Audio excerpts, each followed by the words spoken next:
Everyone, remain calm. Back for more, huh? Oh, yeah.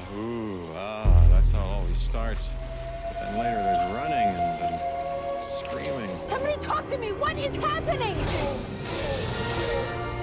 Welcome to Jurassic World. Now, ladies and gentlemen, you're listening to the Jurassic Park podcast. How long is it going to take for that to spread around the globe? You specialize in a subject nobody cares about anymore. You're about to be out of a job. Look at you. Look at me. Look at you. Hold on to your butts. Well, we're back. Hello, everyone, and welcome to the Jurassic Park podcast. I'm your host, Brad Jost, and we're here to discuss all things Jurassic, including the movies, TV shows, music, toys, and more. In episode 443, we are here to celebrate 25 years of Jurassic Park 3. Now, that hurt. That's a long time. 25 years. Just saying that out loud just really stings a little bit. Start to realize how old you are. But 25 years of this film, Jurassic Park 3, with it's got some lovers out there, some haters, and everybody in between. But we are going to start with our look at Don Davis's score of Jurassic Park 3 in Dino-Score, the music of the Jurassic Park franchise, with Caleb Burnett, as always. And Caleb returns once again to celebrate Jurassic Park 3 for a few weeks here. And we're going to start with, what we think is a wild yet pretty caring score from Don Davis, who, was the first person to take over from John Williams, which is a massive undertaking. I mean, John Williams is the GOAT, so... Very tough project ahead for Don Davis. Is he going to pull it off? We'll see. We're going to give our thoughts on the film itself a little bit, some thoughts on the score itself, some facts and things from the album, and we're going to kick off our look today at the expanded score from La La Land Records and look at tracks Isla Sorna sailing situation through the dinosaur flyby. So there's a bunch of tracks there, as well as always, we do this every time with these scores, is we look at scenes from the film as they're heard without music that was, or would have been cut from the movie, and then we put that music right back into the movie, and we listen to it how it would have sounded if it was kept in the movie. It's a really fun thing to do, and this is one of my favorite things from these episodes, so please join me here as we sit back and pull those fedoras over our eyes and really try not to daydream about a velociraptor on the plane. I hope you enjoy this episode of Dino-Score with Caleb Burnett. And as always, you can check out our live streams over on YouTube discussing all of the latest Jurassic news from around the world, Wednesday nights, 9 p.m. EST each and every week. And last week, we discussed the end of Oak Street, the new film that's coming out. We discussed some new merchandise. There's new statues, new toys and things. We discussed some pictures from Jurassic Park River Adventure as it's getting overhauled. And there's also going to be a Stan Winston documentary coming out. And then, taking some questions from the audience and stuff, we discussed a Maisie Lockwood television show that, is very plausible. Could happen. Who knows? And if you have any thoughts or feelings on the Jurassic franchise, if there's any news out there you want to discuss, you can call our voicemail line at 732-825-7763, or you could email your voice memos to JurassicParkPod@gmail.com and let us know all of your thoughts, and we'll try to play them on any upcoming episodes of the Jurassic Mailbag. But it is time, so let's go ahead and dive into our first in a multi-part series of episodes looking at Don Davis's score for Jurassic Park 3 in Dino-Score, the music of the Jurassic Park franchise.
We are back with another episode of Dino-Score, the music of the Jurassic Park franchise, with Caleb Burnett here this week. And we are celebrating, I guess, the 25th anniversary. I'm a little like underwhelmed with the celebration just because it's not my favorite movie, but it's the 25th anniversary of Jurassic Park 3.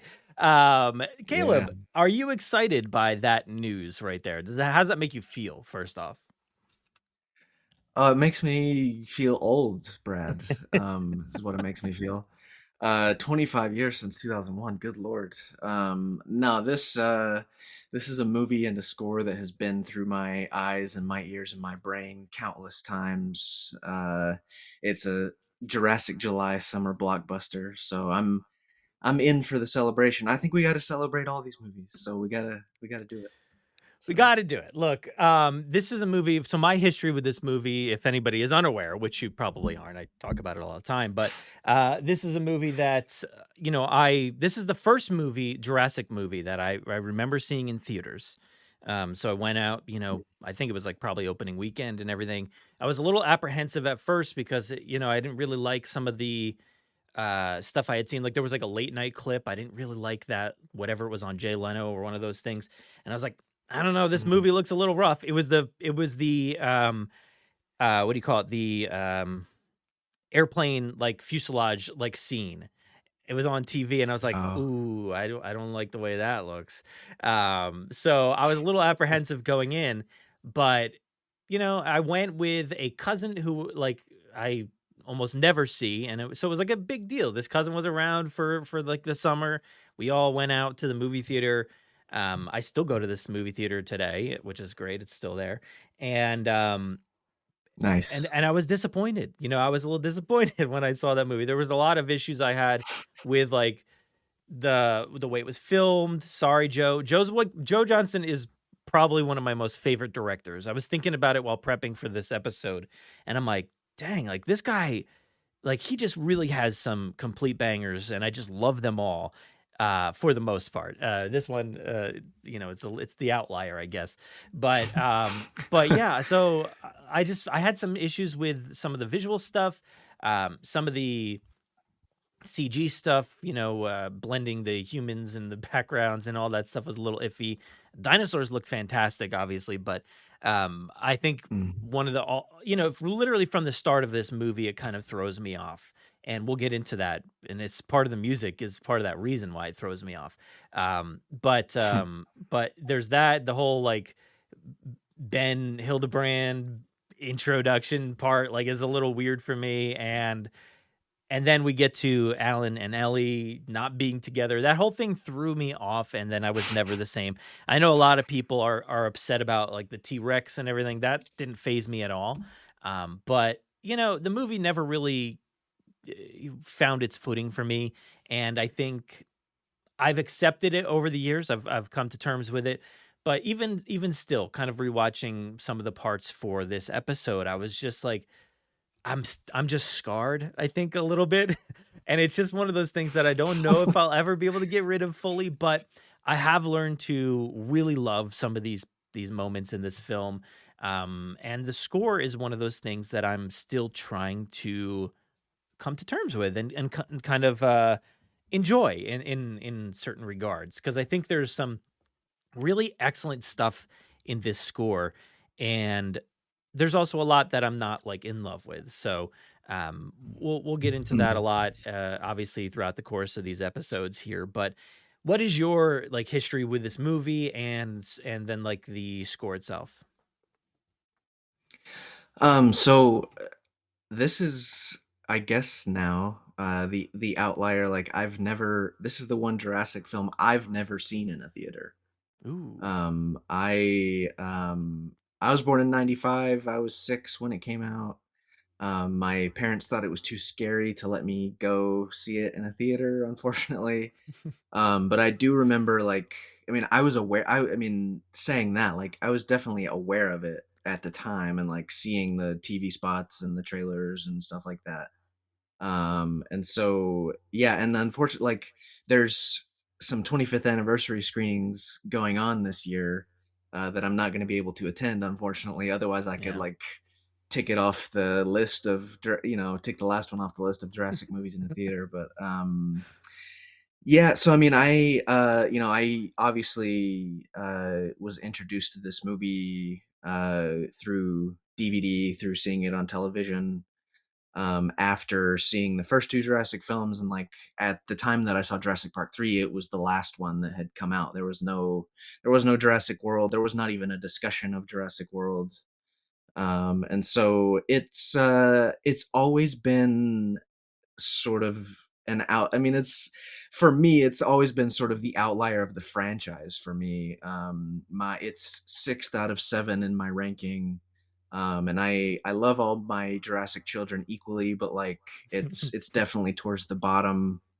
But I really do love the score. I love, Dr. Grant is just phenomenal in the film. I think he's probably my favorite thing about the movie.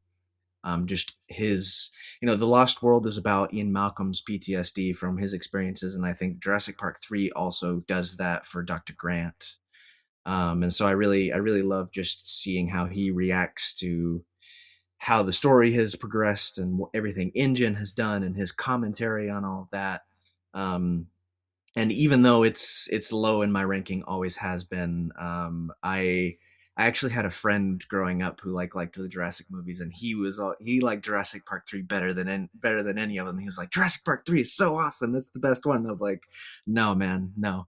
But like I watched through all the Jurassic movies in June, and watching them all close together just gives you some really nice context, and just seeing how the story connects. And I had a really fantastic experience with Jurassic Park 3 this time around. And it gave me a lot of I'm riding high on a lot of positive feelings on Jurassic Park 3 at the moment, actually. So yeah. Good. I'm glad. It's one of those movies that I think I'm coming to terms with the fact that like, hey, there's a lot of people that grew up with this movie being their first Jurassic movie. And Mhm. not mine, it was my third, but like the fact that people are out there that this is kind of like turning into a Star Wars prequel situation in a lot of ways. Like, people who Mm. were probably my age or so, and yours, like when those prequels came out, we maybe have a little bit more fondness for those movies versus not versus the other ones, like, but we have a better fondness, I think, for some of those things. And now this many years later, it's like, wow, we really love these things. And now we're showing it, like people are showing it. So I think that's what's happening with Jurassic Park 3. A lot of people coming out of the woodwork, and it's like, wow, okay, people do really love this one, and it hit them in that right way. It didn't work for me fully, but there's a lot of really awesome elements. The Spinosaurus is probably one of my most favorite things to come out of this entire franchise. Like you're talking about Alan Grant, there's some really great moments with him. And honestly, we talked about this with Rebirth and the score for that, and how that score, like analyzing it with you, really helped me kind of come to terms with that movie in a lot of ways, because those two movies, Rebirth and Jurassic Park 3, are bottom of my list. They are Rebirth 6, and Mm. this movie is 7, Jurassic Park 3. So there's not many movies. Oh my god. So Yeah, yeah, there's it's seven going on 8. So yeah. there's a lot of existential crisis stuff happening. I feel like when you start to look back, that it's like 25 years of certain things, and you're like, oh god, what is happening? But those two Yeah. movies are on the bottom of my list, and Rebirth, like analyzing that score, really helped me appreciate a lot more of that movie. And I think if there were certain pieces from that score in the movie, like I think I would have liked it even more. And I was finding that Mm. same thing here, because there are elements of this score that are not in the movie too. So I was like, ooh, I think, man, that would have been really cool to hear and really cool to see. So we'll take a look at a lot of those throughout the course of these episodes here, because there's some interesting moments that were not featured in the film, but are on the expanded score, which came out from La La Land Records. Again, I think there is an Academy, piece that's out there, like that was released like a long time ago. I didn't have that one, but if you got the original score that was, released back around the time of the first film or the third film there. So back in 2001. So we didn't have a lot to go off of back then. We had 16 tracks, I think, on the original score, and that included Big Hat No Cattle. Mm. So the original soundtrack album was pretty comprehensive. I feel like there's a lot in there. There's definitely a lot missing, and I think we've found that with the La La Land records. But the La La Land release has a lot of like alternatives, or not a lot. There's a couple of like alternatives and different openings, different endings. So some of those extra pieces that we got from the La La Land records album, there's not a ton of like huge content in some of them. They're just like mostly seconds worth of added content. Did you have the chance to go through that La La Land Records one? Because I know I had the trouble with on my end because I bought that album, the CD. What was that, 2 years ago or whenever that was now, or maybe three? I don't know. But Mhm. I at this point in life, computers don't really come with CD the things anymore, like disk drives. So I was like, I don't know what to do with this. So I actually had to, like, I know there's people on YouTube that have the score out there. They've uploaded it. But I found that, like, a lot of those people, like, are rearranging things in their own way and they're, like, piecing things together. And I was like, I don't want that. I just want the complete version, what we see from La La Land Records. So I actually dug out my old computer with a drive on it. And I was like, somehow this computer miraculously worked. And I uploaded everything, so I've got all that score, and that's the score we're going to look at today. Have you gotten a chance to dive into that version of the score? Yeah, I have, and like just being who I am and someone who is in tune with scores and music a bit, like when I'm watching a film like Jurassic Park 3 and having listened to the original album as much as I have in the past before the La La Land one came out, like my ears always like, "Oh, that's not on the album. What is that? Oh, that's not on the album. What is that?" And I'm like always sort of like attaching it, remembering like what moment in the film it's with, and like that's, as we've said on these episodes before, like that's the world of just music editing film scores into films, and like you get extra music at the last minute, or you like cut the ends off of cues for the album but you still use it in the film because you're in the edit and post production and you're like, oh, that little moment actually needs a little bit of score, and so you want to cut something in there. And so yeah, I've gone through the La La Land one and the others. There's before the La La Land was around, there was sort of a fan version of the extended score that like tried to cut stuff together and put it the way it was in the film and did a good job. And so it was really nice to have the La La Land version after all this time, just to hear how those cues were originally written, and then like you can say, oh, they cut that last 20 seconds off, or that little patch in there was actually spliced over there in the film. But yeah, so I mean, to be clear, I have my gripes with this movie, definitely, but like there's some great Don Davis is he's one of the composer outliers now. He's one of the ones who's done one Jurassic film. And so like his score is very, very unique and stands on its own, which I think we're gonna get into in these episodes. So Yeah, so let's talk about it a little bit here. We've got how many are there's like we're gonna go through a lot of tracks. I don't have them all, but there's like 28 main tracks here for the updated score, and the La La Land Records version. With I think there's been a lot of like fan issues with it. People are not loving it completely, but it does start off with the original soundtrack album. So I know a lot of people had like taken some issue with that. So you have to really mm, get into like 17 tracks in or whatever before you get the actual like the new stuff technically. And yeah. it is remastered and all that, so it does sound a little bit different. But yeah, so like I said, the original one had 16 tracks. This one was recorded between, I think it was like May 14th or so and May 30th, 2001. And like you mentioned, Don Davis, he composed it, orchestrated it, conducted it. And this was a 104-piece Hollywood studio symphony and a 60-person choir as well. So a lot of people there. And this was also done on the Newman scoring stage. So, yeah. Oh, well, I mean, we got the Randy Newman song in the film, and that's his family. So, yeah. So, Yeah. I was just gonna say that like the album cover for Jurassic Park 3 says like original Jurassic Park themes by John Williams, new music composed and conducted by Don Davis. And that's really the only Jurassic album cover that's phrased that way. So, it's interesting.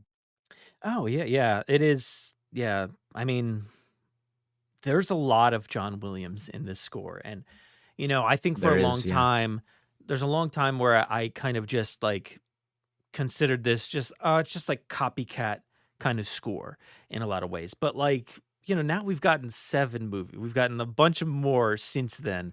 And we've seen the way that Michael Giacchino utilized it and Alexander Desplat. Like, so we're seeing how these people are incorporating the score and or the original, themes and stuff like that from John Williams. And this one, it's blending all together a lot better now for me. And I think uh yeah, there's a moment I want to talk about later on, but yeah, this was a good one. I think Don Davis did an admirable job in an impossible job, because at this point I think what oh, he I think it was AI. Was that the movie that Steven Spielberg had moved on to, and also John Williams at this point? I think that was the movie that they had moved on to. So John Williams not coming back, Steven Spielberg not coming back, and yeah, so we kind of get a full new score here with a lot of moments that, like I was saying before, do feel a little copycat-ish to me, but there's some really beautiful usage of the original themes and stuff like that. So I'm excited to dive into it. Any other Yeah, thoughts before we get into it? yeah, there's a news article somewhere out there. I would have to really search to find it. I haven't seen it in a while, but like it's from 2000 or 2001, and it's John Williams was being interviewed about something else, but like they mentioned like, hey, there's another Jurassic Park movie coming out. Like, are you scoring it? And he like responds with how he is like, it's because of scheduling issues, and he really wishes he could do it, and he would love to come back for another Jurassic film in the future. And so it made me feel better, because like there was a long time where before I had seen that where I was like, oh, I like maybe John Williams like just didn't want to come back to another dinosaur movie.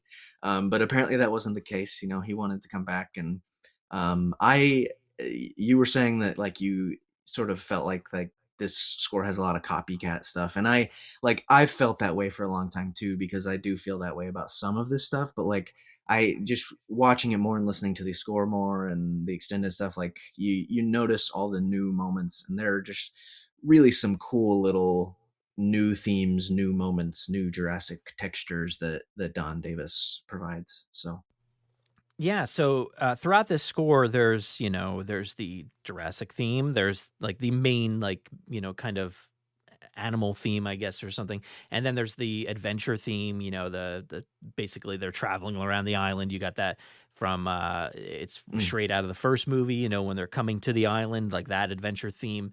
You also do have the return of the predator theme, which is used a lot here for the raptors and the T-Rex in this movie.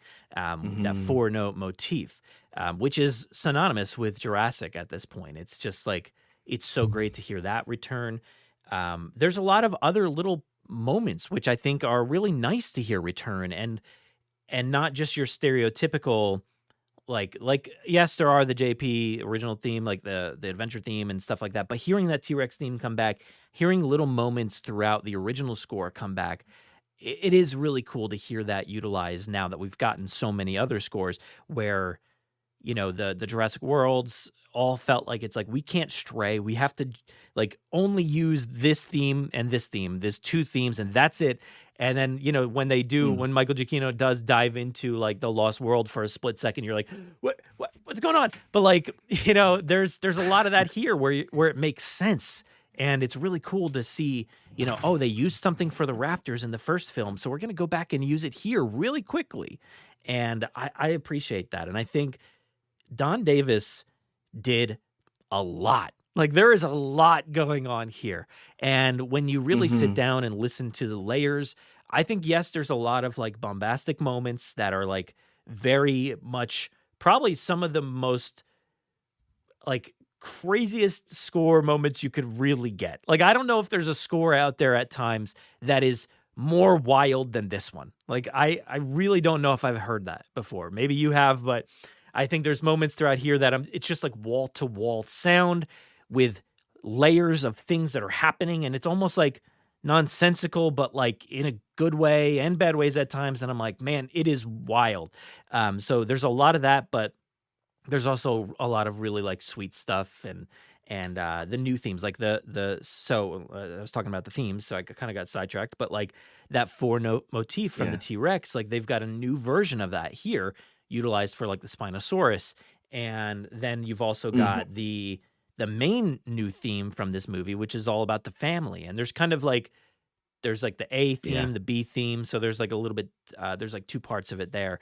And that family theme is wonderful, dude. It's probably one of the best things out of this franchise. I think it's the best like new theme in the film, the Kirby family reunion theme and the way it's used. I was gonna say also there are some hints at the Lost World theme in this movie. Some little vague references to it, some little twists on it.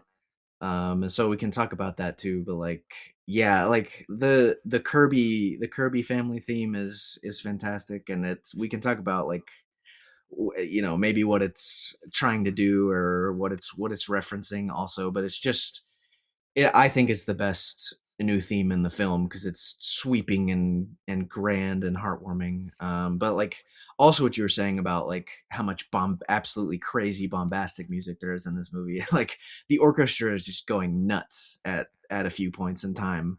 And it fits the film. The Spinosaurus thing, the bum bum bum bum, that Spinosaurus thing is really really fitting. It's good. So there's tons of good new stuff. So. And you mentioned the Lost World. Straight from the liner notes here from this La La Land Records.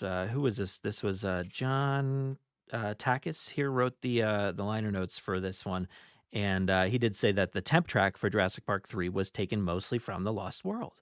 So there you go. I'd be so interested to hear like what that would have sounded like just to have actual like Lost World, because I do think those scores are very different a lot of the time. So it would be interesting to hear what that sounds like. But like you said, there's moments in here, and there's particularly one moment where I don't think it's on this edition or any edition with the Pteranodons, and it almost feels like a carryover straight from the Lost World, like they just left it in there. So yeah, some interesting stuff there, and yes, a lot of Lost World vibes. Obviously, a lot of Jurassic Park vibes. There's a lot of Star Wars kind of vibes in here too. So I was wondering, like, there's nothing about it really. I couldn't find anything necessarily, but I feel like Don Davis was like, should I go back to like John Williams, like doing Star Wars and kind of get some of those tonalities? Like, it really feels like it with the original Star Wars scores. So I'll bring some of that up later on just to kind of hear comparisons and things, because we got some things to compare. But yeah, there's a lot in there. There's a lot of like, I feel we'll compare it to like The Rite of Spring. I feel like there's some vibes from that, which is like surprising. And it's like, whoa, this is cool. Hell yeah. I mean, it shouldn't be surprising, I guess, because that's John Williams as well, carrying stuff from there, straight from there, basically. So, So one of the first trailers for Jurassic Park 3 has music from the Lost World in it. So it's like, yeah, that makes sense. So gotta go back and watch that. But all right, so I think that's probably most of the information here before we jump into it. Any final thoughts before we dive actually straight into the score? Oh, I don't think so. Water finds a way. Let's dive in like they dive into the water in the Pteranodon enclosure. Let's do it. Let's do it. And we're starting off right here with some watery intros because you get the Universal logo, you get the Amblin logo and things like that, and it's doing this watery rippling, and Yeah, you got the celeste, you got the harp in there, sort of twinkling, making you feel like it's watery. You get the Spinosaurus motif there a little bit. yeah, and that moment, the boo boo boo boo, that's what makes it feel so wrong right off the bat for me. Yeah. But I understand it now. I think I understand it now. The slash of the Spino logo. You can hear that just like rip it. I know there's sound effects in the film, but like you can hear it there. Little twisted Jurassic Park theme here on the end. That right there. We got to talk about some of these tones, dude, because like the tonality of this movie is wild to me.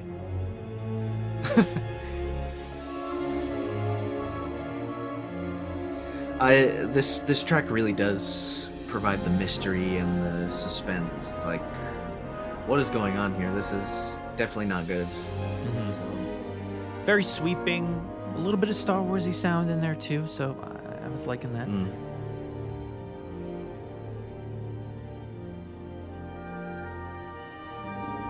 You don't want to get too close.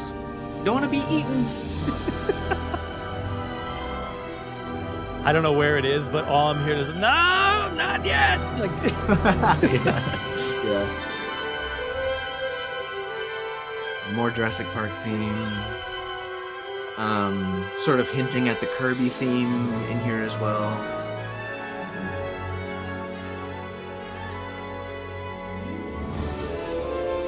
Right here, hinting at the Kirby theme. A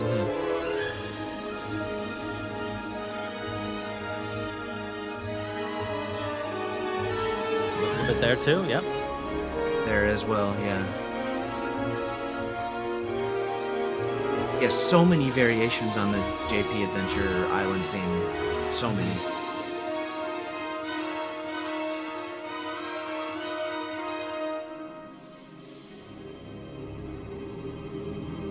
Creepy.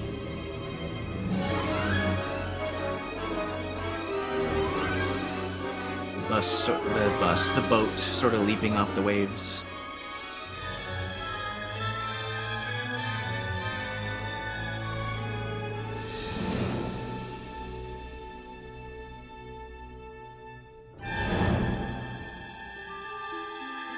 Yanking on the rope. This part feels like very Pteranodon-y, compy, like kind of that kind of vibe to it. Yeah.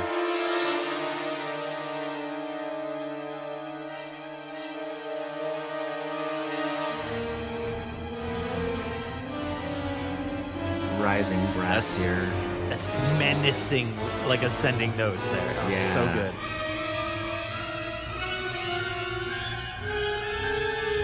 This is some of that bombastic, crazy stuff we're talking about. Yeah, it ends very like magically. Sweeping. Yeah.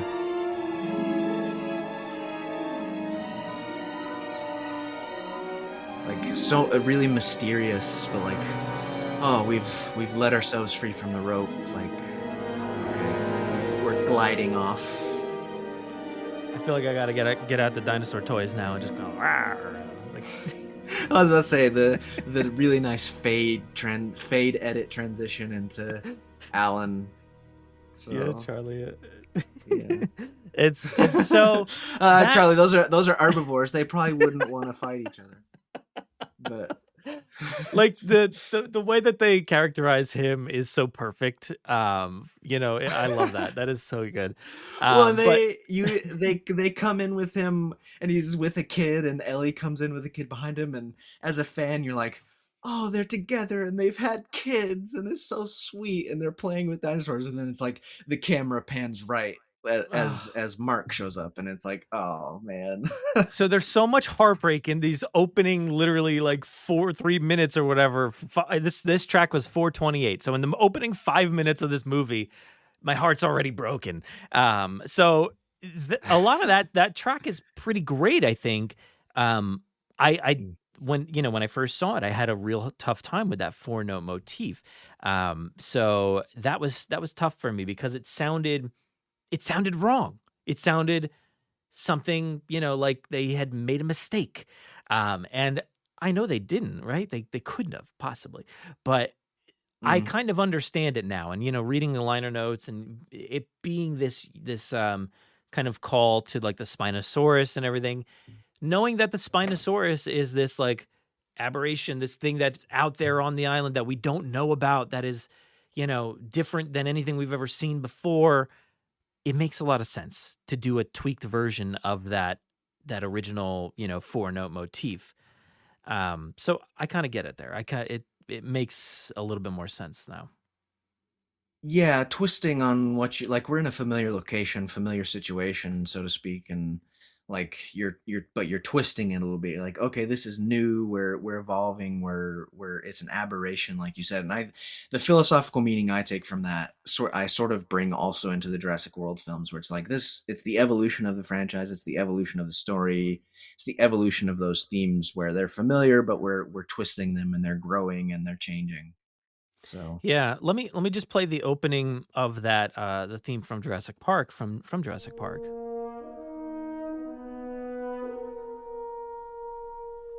So you hear it just sounds nicer. It sounds more complete, more fulfilling. I don't know. yeah, and the way Giacchino sort of twists this little bit is he does the dark sort of harp and strings thing underneath it when they arrive to Nublar in Jurassic World. That's how he twists it. Yeah, what was Um, that? Do you know what track that's in? Is I that think it's Welcome Isla to Nublar, Jurassic World. or it might be this one. Is it this one? No, that's Welcome. Oops, sorry. I think it's Welcome. Yeah, Yeah, it is. I have to stop that one, and we'll play this one.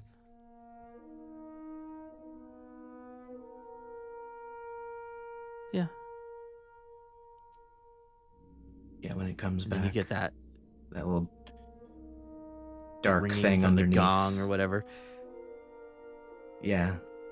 So it's used a lot throughout this franchise, and then Jurassic Park 3, comes in with this like twisted version of it.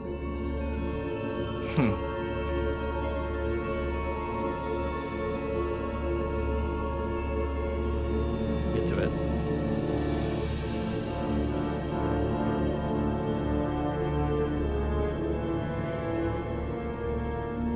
So Mm-hmm. it's like one of those things that like I don't know. I understand it from a musical standpoint and from a storytelling point of view, but like it's one of those things that just like you've got a new composer, you've got a new director, the original people. Yes, there's like Grant and Ellie, but like some of the original creators are no longer involved, and it just at that point it starts to feel like a knockoff. You got the restricted banner, you get all this stuff. It feels the island is not the same sort of looking island as the other movies, so it's like it all feels weird at that point. So that's part of that thing that just starts me down this path of like, oof, I don't know what's going on here. But like now I understand it, I appreciate it, and I'm glad we have a new version because it's cool. I think it's cool to have a different, iteration of that kind of through storytelling of the Spinosaurus and everything. So yeah. Yeah, and you could argue that the Spinosaurus motif in Jurassic Park 3 is sort of built off of that too, because it's like bam, bam, bam, bam, like similar intervals, same number of notes, like it sort of comes off of that. But and it's I mean it's similar to the Predator motif too. So yeah. So we don't have any music through the Charlie scene. There's like you were repeating the lines before, but we also go into Charlie, take the phone to mommy. Oh, sorry.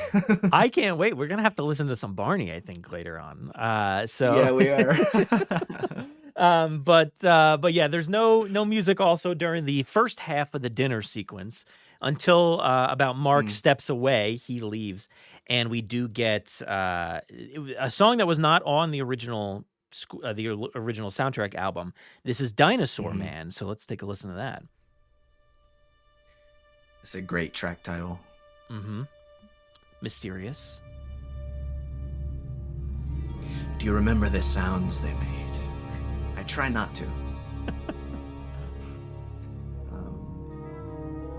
There it is again. They were smarter than primates. They were smarter than dolphins. You get the corrected motif there. Yeah, it fits the menace. He's talking about raptors and how menacing and scarily intelligent they are, and it's very chilling music. So because they both experienced how scary they are, so yeah. Alan has this perfect head tilt when he talks that just makes him give this menacing dialogue. It's just so perfect. So he's awesome. But I love that his deliveries in this film are great. Yeah. Yeah. And we get the light and happy, kind of JP theme here, but it's also a little bit somber, and you get a little bit of sadness creeping in here. And this is the part where they're outside. He's in the car and talking about, just he's the best and all that. Yeah. It's sad. Here you go. Well, it's like the end of the scene where the fans have realized that they're not together, and it's very nostalgic and yeah. A little bit of the Kirby theme there at the end. No, that's another good fade transition with the music and the edit there. Fades right into the college talk that he's giving, or whatever that is. Yeah, so, yeah. Love that. But yeah, it's great how, and now with Jurassic World Dominion, we did that score, didn't we? We've done Dominion, Jurassic Park, Lost World, Rebirth, and now this movie. Dominion has a lot of these similar moments where that Jurassic Park theme and here as well, the 4-note motif follow Alan around, wherever he goes. And I appreciate that. I love that. I mean, there's not always a easy way to reuse those themes, I think, but they give it to Alan a lot of the times, and I appreciate that because he's the heart of everything. So great stuff there, and somber, sad, and it's like you said, knowing that they're not together anymore, it bums me out. Hey, but they are. No, those themes are damn right they are the best kiss in cinema of the entire franchise.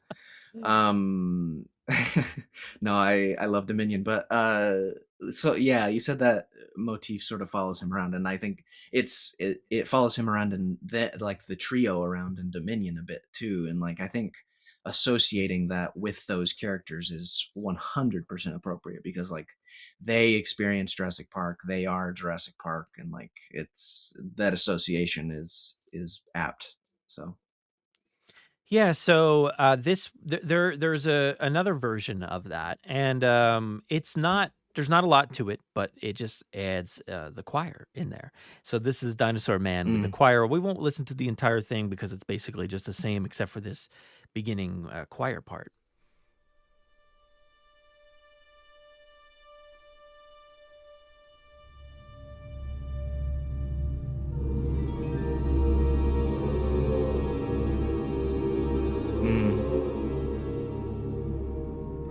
It's spooky. Yeah. And that is Jurassic Park in essentially, and Alan is so completely tied to velociraptors and stuff, and that's the kind of music that you get when you see velociraptors, talk about velociraptors, and that's what's happening here. So yeah, the moments in Jurassic Park when they're hatching, when they're in the lab in Jurassic Park 3, you get the chorus and the high range voices like that are very chilling. And so those voices there are great. Yeah, and then we do have another version here, which is the alternate. It's about the same length as the other one, but there's some differences here. So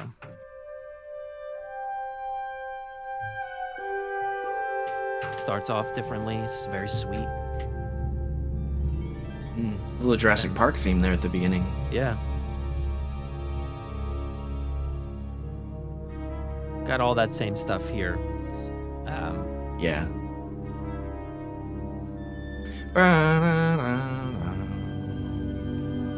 Yeah.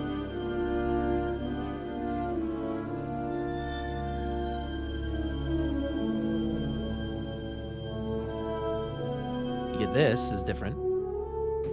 Mm-hmm. I Little like predator that. motif there. That's Yeah. so cool. No, that's not in the other one. And yeah, the rest of this kind of just follows in suit with the same, stuff we heard from the other one. So some slight differences there, and I didn't like incorporate them or anything into the movie, but yeah, you can hear there's slight differences there. So pretty cool. And I think Yeah. Dinosaur Man, great way to kick off Alan there, and yeah, and we move on to the next. So we're gonna move into Udesky, Nash, and Cooper. Mm. This is good stuff. This is so good. It's like Just iconic. the at this drive point. and the rhythm it has. Yeah. It's very. They're not military men really, but like it feels like a little militaristic. Just we're getting the mission organized and we're going. It's like slightly militaristic, but also slightly goofy, right? Like, so it's kind of that's what they are, like that's those guys. They're a bit goofy, and they're silly. Like Udesky's not even like supposed to be there. I think the other guy called out sick or something like that. So it's Yeah. it's funny. Like this it was makes originally. them, God. Oh, sorry. It makes them feel like they know what they're doing in their experience when in reality they're really not. Yeah. So like it kind of communicates both of those messages. It was originally part of Bone Man Ben on the original album. Now that track, Bone Man Ben, is it's all over the place. There's a lot of different moments from the score in that track. Mm-hmm.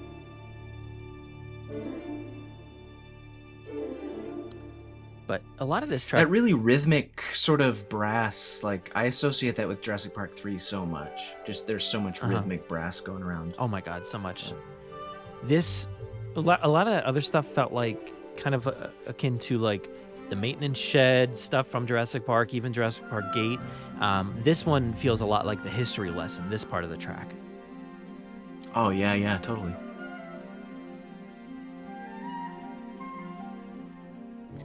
This part is actually not in the movie. Sort of hinting This- at Jurassic theme there. Mhm. Yeah.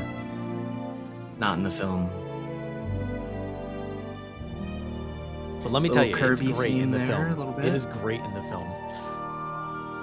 Hell yeah. Nice.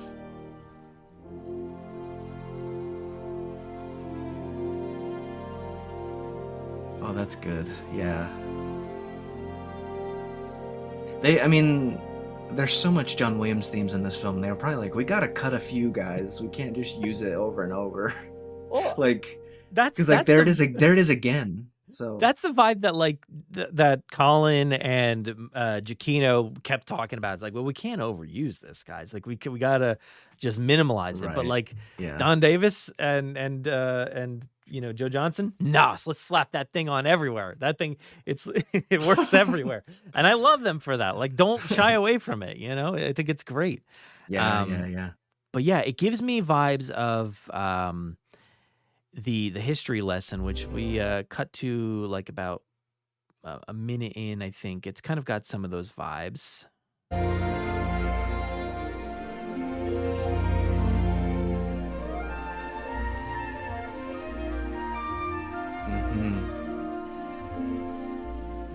Mm-hmm. I think you can honestly like, you can hear like if you like, you could hum that like that like lead over top of this sequence here, like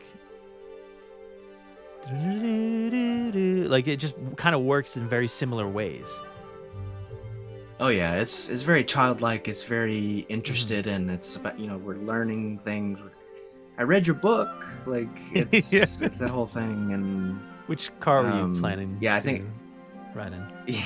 yeah, Whatever one you are. yeah. What did you think of Malcolm's book?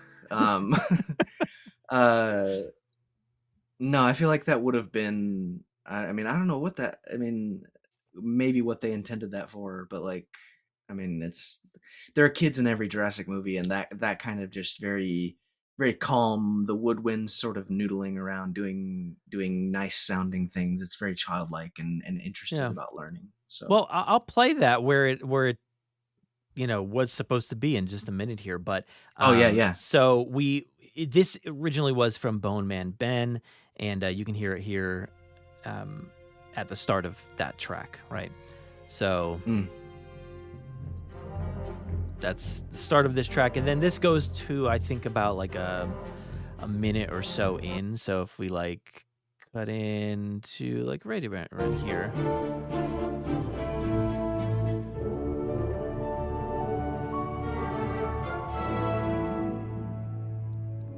Then it switches to, I think, the actual like Bone Man Ben track.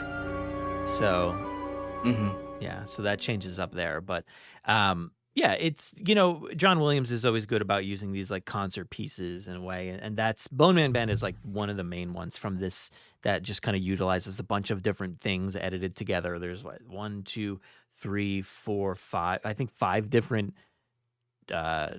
pieces of some of the stuff we'll hear in these episodes, so from the expanded score. But yeah, I love that theme. It is it does pop up a lot throughout this movie, because anytime you focus on Udesky, Nash, or Cooper, not so much the 2 latter guys because they're not really in it all that long, but Udesky, he gets a good opportunity to showcase that theme from time to time. So and you also do have like you have some other stuff in there. There's a little bit of like the maintenance shed, I feel like, is that one that and Jurassic Park Gate. So if I was to find those ones, here's like Jurassic Park Gate. I don't know exactly where, but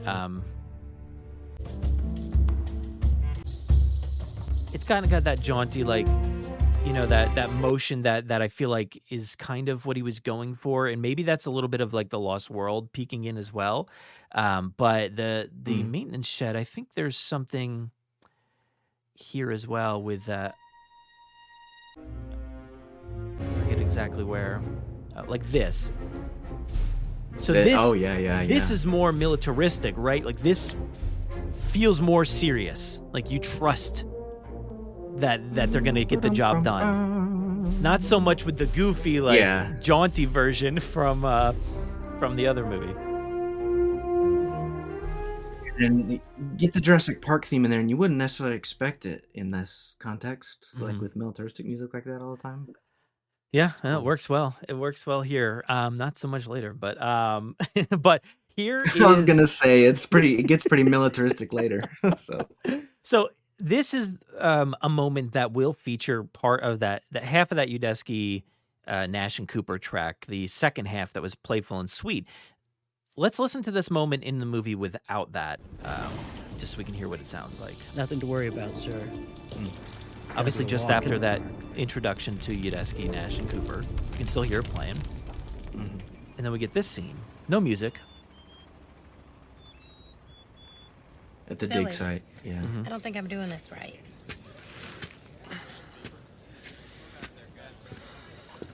Rough, smooth. Rough, smooth. Let's try the toothbrush. You gotta go slowly. You're getting the sound at the dig site, right? You're getting I can birds never tell chirping. what's rock and what's bone. Yeah. Technically, it's all rock, but Brushing of the calcium in rock. bones is replaced during fossilization. But you can feel the difference, see? Rough, smooth. Rough, smooth. And then Alan approaches from the car. Dr. Grant.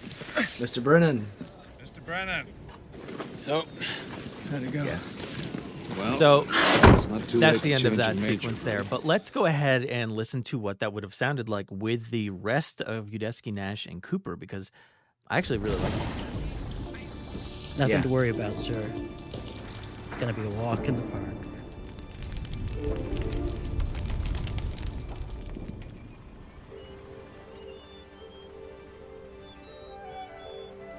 Billy, Oh yeah. I don't think I'm That's doing right. this right.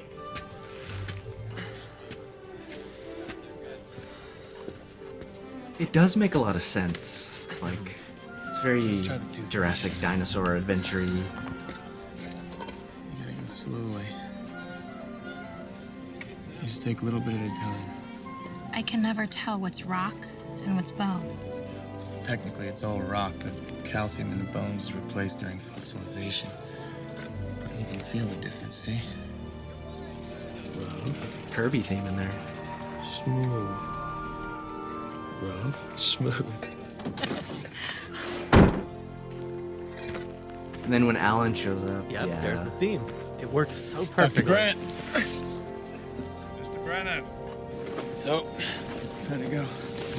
Well, I would have That's loved so if this was in the interesting. movie. not good.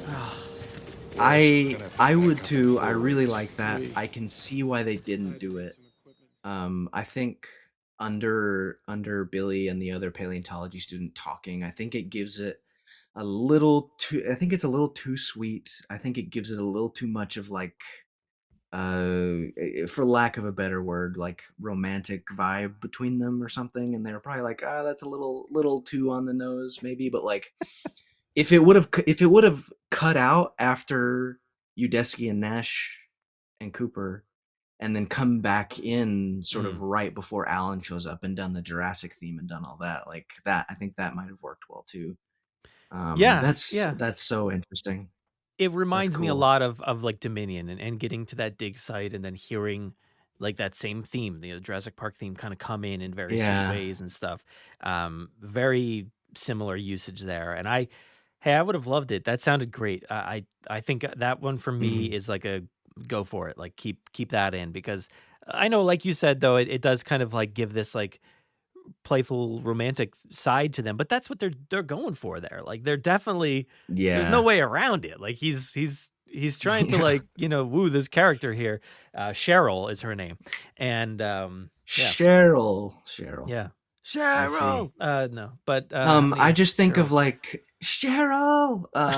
I think of when you get the shot in Jurassic Park when you get to the dig site of the skeleton and it's moving down, and it's much more it's more haunting, and the chorus is there, and so that's that would have been a very different thing, but like it's cool how it does just line right up.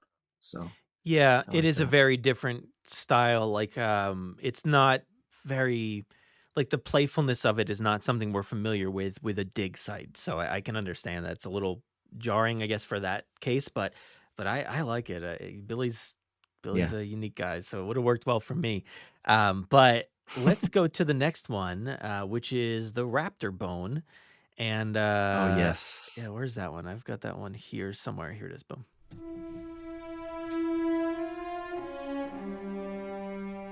Predator motif.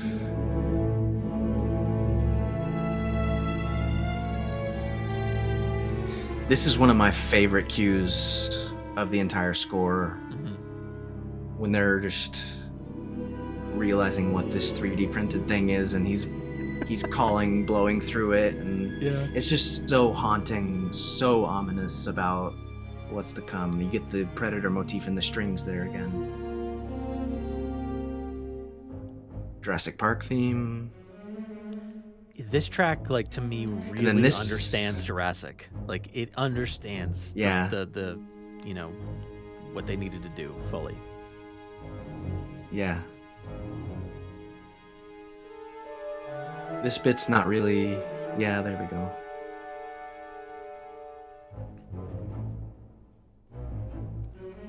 Yeah, I think this is all Paul Kirby stuff, if I remember correctly. Yeah. Very serious Paul Kirby, who definitely climbs mountains and other things. So Paul Kirby, imports and exports. Hiya, Billy. Yeah, because so they already met. they Billy knew, yeah. is the reason. Billy recruited him to come. So this is all playful Billy's fault. He should not have been flirting. But I love this one. It starts off with that 4-note motif that just like It's so naturally included here, and it works so well. It gives you the creepy vibes from the raptors, hearing that resonating chamber. Watching this scene again, it's like, it's so cool just to see so long ago, like 3D printed things just being included into this movie, like unheard of back then. Like, what? That you could do that? And that people do that stuff all the time now. You go to a market, Yeah. you walk down the street and like people are selling stuff like that all the time. Not the resonating chamber. That's people got to get on that. I need one of those. Yeah. No, Jurassic, it has always been ahead of its time with the tech a little bit. So, yeah. Yeah, but they invite him out to the bar, right? And of course we're gonna get our first instance here of Randy Newman. Pop music. Yeah. Pop music, yeah. So big hat, no cattle. It's become Yeah. so iconic to me all this time, Yeah. like Randy Newman It's is so is good. Randy Newman is like synonymous with just like film and just iconic films, like all the Toy Stories. He scored them all, I think. Yeah, film scores and songs together, So Yeah, he scored 10 Pixar movies at this point, and a lot of other movies as well. Some really, important movies over the years. And this song was actually released on his 10th studio album called Bad Love, June 1st, 1999. So out before the movie. yeah. Yeah, it was one of his albums. Came out just before Jurassic Park 3, and this is perfect, and it is perfect for the film. Obviously the lyrics are describing some characters in this movie who are lying. So the title itself, Big Hat, No Cattle, it's just, it's saying, he's kind of speaking a good game. He doesn't have what he actually has. In the lyrics, he says, since I was a child, I've tried to be what I am not. I've lied and I've enjoyed it all of my life. He says, an honest man these days is hard to find. And he says, a little lie can buy some real big peace of mind. And the last set of lyrics that you hear in this scene are, but when it came down to the wire, I called my family to my side, stood up straight, threw my head back, and I lied. Literally the last words you hear is, I lied, and then it cuts to the plane. Big horse, no saddle. Big belly, no heart. It's so We've got good. 2 tickets reserved on the first commercial flight to the moon. No, you don't. They've got it good with the Costa Rican government, I've heard, so they can go just about wherever they want. The American embassy, the U.S. embassy, that's our U.S. embassy. Oh man, and you can see Grant's eyes. There is the lie, but you can see Grant's eyes light up as soon as he starts. We can fully fund your dig. Basically, he's flashing back to that moment from Jurassic Park. Yeah. Wait, somebody else let me do that once before, and it didn't work out. Should I do it again? Let's do it. I'm all about that money. No, it's a perfect little, there's the steel guitar sliding around. It's a perfect jukebox bar song for where so they good, are. yeah. It fits perfectly. Because it's an odd one. You would not expect to hear Randy Newman in a Jurassic movie. I was trying to imagine what that scene would have been like without that, and just hearing, because there's people playing pool in the background. You get the bar sounds and people talking. It would have been fine without it, but I'm so glad that they used this. We don't get a lot of opportunities to have popular music. I know Rebirth was like, hey, here's all the popular music. Let's throw it all in there. But you know what? This one, it didn't kick it off, because I know there's other tracks used in Jurassic Park and The Lost World, but this one was prominent. So love it. Yeah, I mean, bravo to the music editors and the music supervisors who were like, we need to choose a song to be in this bar scene, and they chose the best. Maybe there were other songs they could have chosen, but they chose the best possible thing, because it also is just a lyrical allegory for the plot of the movie, literally. And so it's a great choice. Yeah, coming out in 1999, it was a few years, so it's not like it was written. It sounds like it could have been written for the movie, but it wasn't. Yeah, exactly. And like you're saying, the people had to really scour and feel like, all right, we need something that will set the tone and tell the story without telling the story. Like it's, because they're giving it away straight up with this song, right? That he's a liar. He's not who he says he is. Yeah. And a great job by everybody there. So love it. Yeah, it also for me sort of solidifies the family nature of this movie, because like the other movies where Randy Newman is scoring and writing songs are like, they're the heartwarming family kid stories, and like just his voice and his songwriting style, it just gives it that just very down to earth human family message as well. Yeah. So. Yeah. And like I said, that one cuts off right before they are flying in the plane, and then we cut straight to Raptor in the cabin.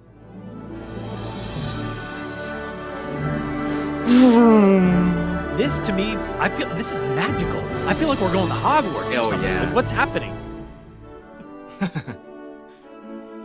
It's also, the woodwinds fluttering like that. It's very flighty. Star Wars-y tonalities there. So yeah, that's hinting at the Kirby theme a little bit with the woodwinds.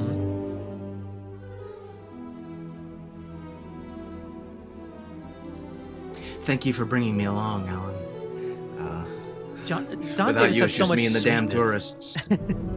Yeah. There's so much sweetness to Don at times when he, is underscoring Alan and stuff. Oh, it's so good.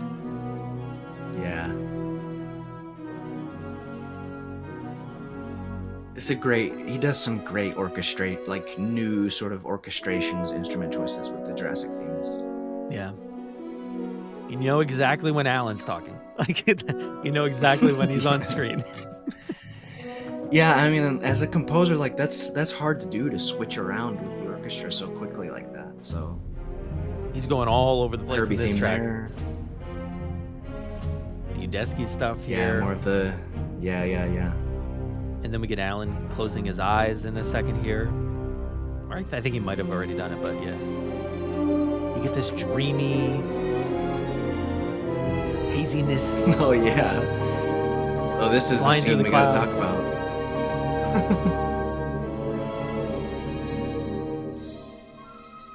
It's raptory, it's haunting. But then here it gets scary. Yeah. Alan. Yeah. So, Alan, what do you think of Alan? How's that working out for you 25 years later? Is it working? It's obviously it's weird, and like there's some nitpicks with it, like the fact that he's never seen that specific species of raptor before. Like he's never seen that Sornoraptor, so like why is it in his dream? But it's also a dream, and like weird imagined things in dreams pop up all the time. But the reason it really does work for me nowadays, like as a kid I was like, why is there a raptor in his dream? Why is it talking to him? What? This is so silly. Why is this happening? But like now I the way I really understand and appreciate it is like it's his PSD, and like he's so scared of raptors in this movie. Like he is terrified. And so the raptor, it's him and a raptor alone on the plane, like, and it's swirling around, and like, so I think it's a manifestation of PTSD, and that really makes it work for me. Yeah, and this movie is all about communication, right? So the beginning of this movie, Alan's like, Alan, is my name Alan? He used to know me. Like he talks to the bird. He's talking to a bird, right? And then we also go to the dig site, and Billy's like, hey, here's this resonating chamber. He's just blowing into this thing. That's how the raptors vocalize. That's the raptor talking. So it's all about the raptor's communication, to the point where we get to this plane and the raptor's literally talking to him. He's been fantasizing about like this communication between birds and reptiles and dinosaurs and all this stuff for so long. I didn't mean to say reptiles, but like all that, for so long that like this is on his mind, and he falls asleep. And yeah, the one issue is like, would he have known about that raptor? I say maybe. He could have. There could have been crews that have documented something and have spotted those velociraptors. This is a bunch of years after The Lost World, which everybody knows about this island at that point, and knows that there's more out there. Malcolm's probably, going off about all the different raptors, and of course they're different raptors in that movie. But hey, somebody probably spotted them at some point and had a book and released it and said, this is what the raptor is. So I'll give him a little grace with that. But I do love that moment. I think it's pretty cool. It was something that took a long time to come around to, but. Oh yes, totally same. But throughout the beginning of the movie, he's talking about the evolution of raptors and how they would have gotten better at communicating and been communicating and become the dominant species on the planet. And then there's one that is more evolved in his dream and is able to communicate better and looks different. So it's evolved a bit perhaps and all that.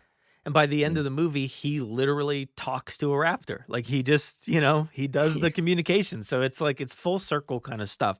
And yes, it's kind of silly and dumb on the surface, but when you look at it a little bit deeper, there's some fun context to it that really pays off. So I appreciate that moment. I get why it's silly and people wouldn't like it, but I like it. I think it's fun.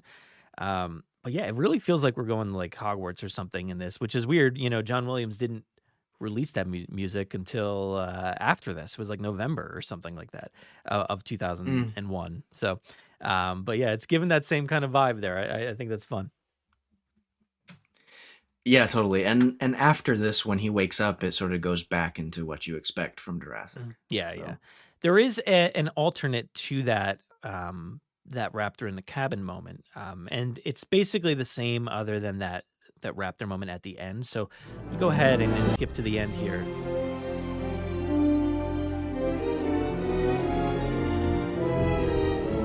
In the clouds, we're dreaming.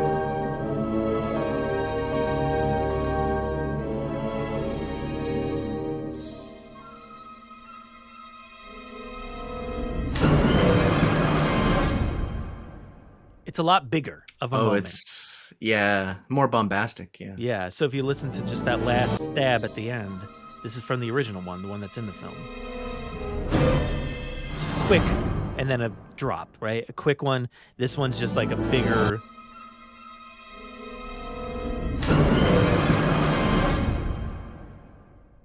Quick and bigger, but abrupt. More grind to it. Yeah. Yeah. So that brings us to that next moment, which you were mentioning. It feels much more Jurassic, and this is a track that I really love. I really love this one. This is the Dinosaur Flyby. This moment is just fantastic. This was originally track 2 on the soundtrack album.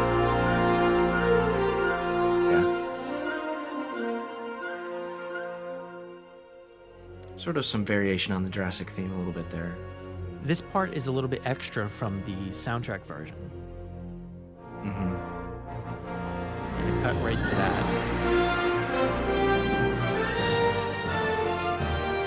Okay, and what do you think they're doing in this moment? Yeah, what could they possibly be seeing? They're going into the island in very much the same fashion as that first film, and it is just... It's used flawlessly. There's no other way to use it, I mean, there is, but it's perfect. Yeah, and it sort of calms down a bit here while Alan is pointing out dinosaurs, mentioning things. Mrs. Kirby, why really, don't you look? You see the alpha male brachiosaur grazing there. And then it really sweeps and grows into an extremely powerful Jurassic fanfare here in a second.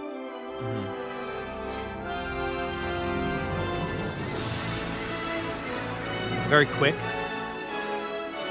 Yeah, there's more cymbal crashes than normal in the Jurassic Island theme there. So, extremely majestic. But his flourishes are so good. The way he utilizes it differently than John Williams is great.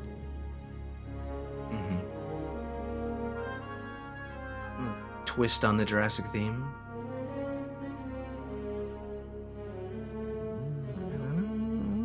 Don't love those vibes. What's going on? You cannot land on this island.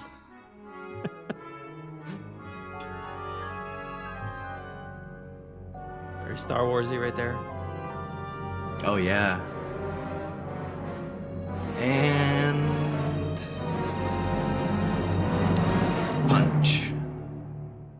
not a church guy. He's just not a church guy. How do you know the Kirbys? Through our church. Like, that was such another liar. Yep, just chilling back there in the back of the plane. Just yeah. Oh, Yeah, God. we agreed to we met at church and we agreed that we were going to come take a tour of a dinosaur island. Yeah, that sounds correct. Love it. But yeah, there's a lot of fun in there, and I think like that beginning part is just so beautiful, and the fluttering of like I think there's a bit of piano in there, and just like it's just so good, and just the strength of the brass there. I think the brass is used really interestingly on this score. I want to get your take on it because it's used with weird like a cluster, like a cluster of like tones that don't always feel right together at times. But yeah, sometimes it's weird. Sometimes it gets that Star Warsy vibe. Sometimes it just sounds like menacing. Sometimes it sounds bad. Like it's just all over the place with those clusters of tones. But what do you take on the way that like the brass is used in this film? What do you take away from that?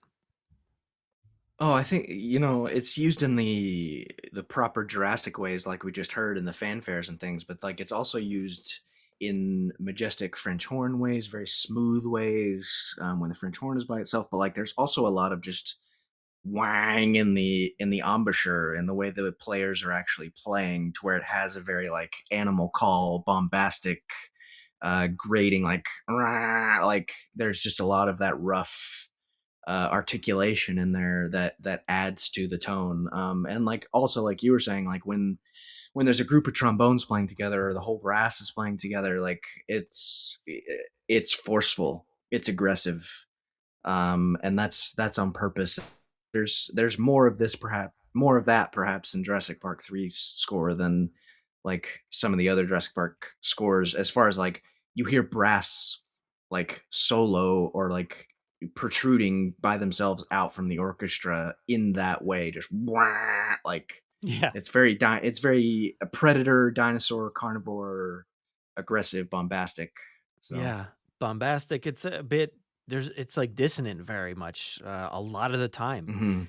Whatever the chord progressions are that they're using, I have no idea, but the tonality of it all is very dissonant at times, and I'm just like, oh, it makes you feel weird about like, whoa, what is on this island? Maybe that's the story he's trying to tell through that approach is like you don't know what's around this corner. It's all very scary, but to me it feels very different than the usage of like a lot of the brass in the other films. I think there are those moments that you can hear that dissonance there in the original two movies, but this one I feel like it's used like as like a main part of the score, more so. But I brought up this piece here just to compare, just to hear that kind of tonality. This is from Star Wars. This is from the Mos Eisley spaceport. Let me cut across, but you can hear some of that there even. oh yeah, just harmonically, it's very uncertain and like what's about to Yeah. happen. It's whatever that clustering of tones there is. It just sounds very unsure and very, I don't know what. I have no idea how to vocalize what it is that I'm feeling, but it just feels so dissonant there. And I hear it often in Star Wars, and it works well here as well, I think.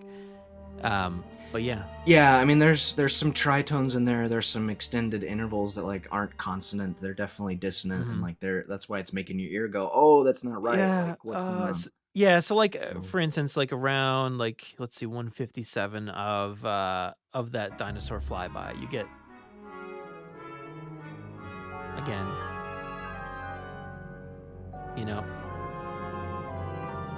it's like a mixture of maybe some woodwinds or something, and then also like a vibraphone or something along those lines, a bell set of some sort, marimba, I don't know, but definitely giving similar vibes here. oh yeah, So yeah, I just wanted to point that out because I feel like it wasn't notated anywhere that I could find, but it felt like Don Davis was kind of tapping into original John Williams. He's like, how can I channel this? Because I think before this, I don't know his exact like IMDb, but like he worked on like The Matrix and stuff like that. Very different kind of score. So, so I feel like he's like, let me get back to the basics with like John Williams. What did he sound like? And it works well. I think I think it works well. But that brings us to Cooper's Last Stand. This is the extended version from La La Land. Life will not be contained. Life breaks free, it expands to new territories, and crashes through barriers painfully, maybe even dangerously, but, well, there it is. There it is. I'm simply saying that life, finds a way. That'll do it for another episode of the Jurassic Park podcast. We appreciate each and every one of you for listening in and sharing in our love of the film scores from this franchise. With Jurassic Park 3 in this episode, 25 years kicking off this week. And man, it's wild. It is wild that it's been that long. But as always, a huge thank you to Caleb for joining me to take a look at Jurassic Park 3's score with from Don Davis. There's a lot to go into in this one, and so much more to look at. So please continue to listen in the coming weeks here as we dive into the entire score, the entire expanded score, actually, from La La Land Records. There's so much bonus material and other content and things that I've pulled from the films and things from outside the franchise that we're listening to. It's a lot of fun recording these episodes. So thank you to Caleb for devoting so much time and effort into these episodes. It makes a lot of difference. And go check out all of his work over on Jurassic Outpost and Caleb Composed over on social platforms. So thank you, Caleb. And of course, you can always hit us up over on Instagram, Facebook, and Threads to continue the conversation from this episode and share these around. Please help us out. But also be sure to subscribe to my newsletter for all things Jurassic, movies, TV shows, my podcasts, and other thoughts that I have and appearances out there. Find the link to the newsletter on JurassicParkPodcast.com/newsletter. And please give a big thanks to our podcast host, Podomatic, for giving us a place to upload the podcast each and every week. Everybody out there, please just know that you matter. I'm talking to you directly right now. You with the earbuds in your ear or listening, maybe you're listening in your car. I don't know. Just know that you matter. Stay safe out there. Be kind. Fight for representation, change, and equality in the Jurassic franchise, of course, but most importantly, outside of it in the real world, where things actually matter. It is especially needed these days. So please, let's make sure to make this world a better place. I'm going to go ahead and hand things off to myself for the outro. Take it away. Saddle up! Let's get this movable feast underway. Continue the conversation with us on Threads, Facebook, and Instagram. Watch our content over on YouTube. Find us on the web at JurassicParkPodcast.com. You'll find today's episode show notes, articles, and so much more. You can listen to us on Spotify, Apple Podcasts, Podomatic, our website, or wherever else podcasts are found. So be sure to follow along and share with your friends, family, and fellow Jurassic fans. If you haven't already, please leave us a 5-star review on Apple Podcasts and Spotify. We will read your Apple reviews at the end of most episodes, so please be sure to spare no expense. Don't miss our Wednesday night live streams on our YouTube channel. If you want to get a hold of us, you can fill out the contact form on our website or send emails and MP3s to JurassicParkPod@gmail.com. Feel free to call our voicemail line at any time to leave us a message or just say hi. That number is 732-825-7763. Thank you so much for listening, and enjoy.